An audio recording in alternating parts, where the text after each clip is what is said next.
They called her a peasant, a nobody, just another girl from a small French village.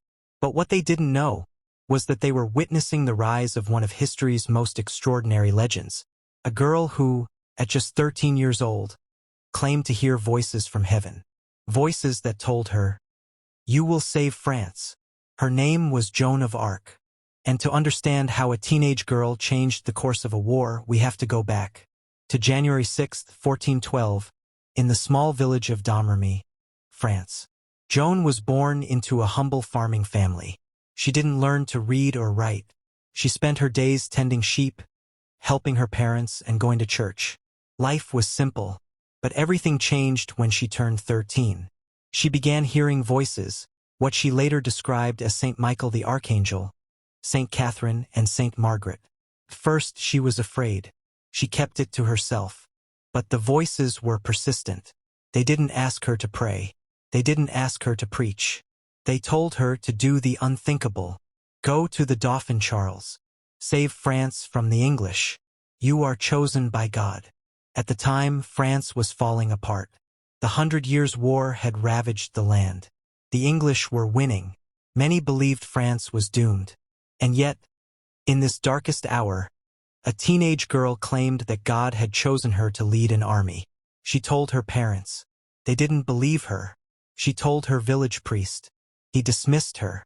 But Joan was relentless, because deep in her heart, she knew she was born for something greater. And soon the world would know it too. She had no army, no sword, no title, just faith. But Joan of Arc wasn't looking for approval. She was looking for her king. At just 16 years old, Joan traveled over 300 miles on foot and horseback to reach the court of Charles VII, the Dauphin of France, in Chinon. She was determined to speak with him, to tell him her divine mission. The journey was dangerous. France was crawling with English soldiers and roving bandits. But somehow she made it. When she finally stood before Charles, the court was filled with laughter. A peasant girl? Claiming she heard angels? Saying she could lead an army? To test her, Charles disguised himself in the crowd. But Joan walked straight past the nobles and knelt before the real Dauphin. She said, "Gentle Dauphin, my name is Joan the Maid. I am sent by God to help you reclaim your throne." He was stunned. No one had told her which man he was. Still, the court needed proof. So Charles ordered a group of theologians to examine her. They questioned her for days, about her visions, her motives, her faith. And in the end, they could find no fault. "There is nothing here but goodness," one bishop said. And so, the impossible happened. Charles gave Joan armor, a banner, and command over French troops. She was only 17 years old. It had never been done before. A girl, leading men into battle. They mocked her at first. But when Joan rode out in white armor, waving her banner high, something changed. She didn't curse. She didn't kill. She inspired. And now, with heaven on her side, Joan was ready for war. But Joan of Arc wasn't listening to men. She was listening to heaven. It was 1429. The city of Orléans, one of France's last strongholds, was under siege by the English. The people were starving.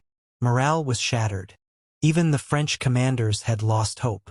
Then, Joan arrived, clad in white armor, riding a white horse, carrying a white banner with the names Jesus and Mary. To the soldiers, she looked like a vision. She didn't come with noble blood or years of training. She came with unshakable faith and a message. "The Lord has sent me to drive out your enemies and crown the true king of France." At first, the generals didn't want her near the battle. But Joan wasn't there to watch. She led from the front, charging into danger with her banner held high. She didn't fight with a sword. Her weapon was her presence. And it was powerful.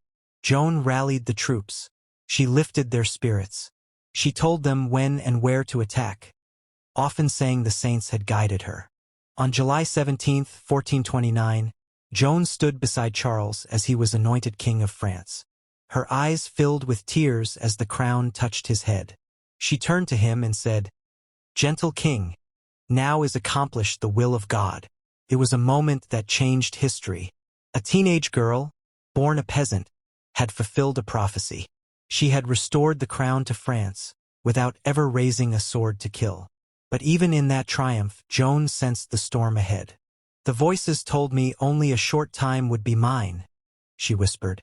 And she was right, because what comes next is betrayal. The voices had warned her. "You will be captured before St. John's Day." And now that day was near. It was May 1430. Joan of Arc had returned to the battlefield, not to seek glory, but to defend Compiègne, a French-held city under siege by the Burgundians, allies of the English. She led a small force to break the siege, as fearless as ever. But this time the odds weren't in her favor. During a retreat, Joan was thrown from her horse and left outside the city gates. The defenders panicked and closed the gates. Joan was trapped, captured by the Burgundians. She was handed over to the English for 10,000 livres. Not by enemies, but by French allies. They sold her like a commodity. And the English, they didn't just want her imprisoned, they wanted her discredited. Because Joan wasn't just a warrior. She was a symbol, a girl who claimed to speak with saints, who lifted France when no one else could. She had to be destroyed not just in body, but in spirit. They charged her with heresy, witchcraft, and cross-dressing, because she wore men's military clothing to protect herself from assault in prison. She was 17 years old. No lawyer, no proper trial, just a brutal interrogation by 60 powerful churchmen in English-controlled Rouen. Joan stood firm. She answered boldly. She refused to deny her visions. "The voices come from God," she insisted. "They have never deceived me." But the outcome was already decided. In May 1431, after months of threats, trickery, and isolation, Joan, exhausted and fearing torture, signed a document denying her voices. But the English wanted more. When she later recanted her denial, they had what they needed. She was declared a relapsed heretic. The sentence? Death. It was May 30th, 1431. Joan of Arc stood before the crowds in Rouen, facing her accusers. The English had won. She was condemned to die, and now they would make an example of her. Tied to a stake, her hands bound and surrounded by the crackling heat of kindling, Joan's final moments approached. But Joan wasn't afraid. In her last hours, she showed the same courage she had in battle. She refused to renounce her beliefs. Even as the flames licked her skin, she called out, "Jesus, Jesus!" Her heart was set on heaven, not on the world that had betrayed her. As the fire grew higher, Joan's cries echoed through the air. The crowd, who had once mocked her, began to realize something. They were watching a saint die before their eyes. Her executioners poured pitch and sulfur on the fire to make the flames burn hotter, faster. But Joan was unbroken. With a final cry of "Jesus," she passed away in agony, her body consumed by flames. She was just 19 years old. The English thought they had silenced her for good, but they were wrong. Her death did not crush the French spirit, it fueled it. Over the next 25 years, the French King Charles VII would demand a reinvestigation of Joan's trial. The result was a stunning reversal. Joan was posthumously exonerated of all charges. And in 1920, more than 400 years later, Joan of Arc was canonized as a saint by the Catholic Church. Her name would live forever. Joan's journey didn't end in the flames of Rouen. It began there, because what the English failed to understand was that they were not burning a girl. They were igniting a legend. Her bravery, her unwavering faith, her love for her country, these would inspire generations to come. Joan of Arc, the peasant girl who had no reason to lead, became the patron saint of France. She was an emblem of hope for the oppressed and a symbol of strength for all who fought for justice. Today, her story continues to be told through books, films, and statues around the world. Her life reminds us that one person, no matter how young or small, can change the course of history. Joan of Arc's legend is not just that of a warrior. It's the story of courage in the face of impossible odds, of sacrifice for a greater cause, and of faith that cannot be extinguished, no matter the flames.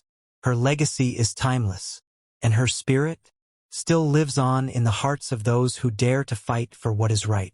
If you're inspired by Joan's courage and resilience, hit like, share this video, and subscribe for more incredible stories of real-life heroes.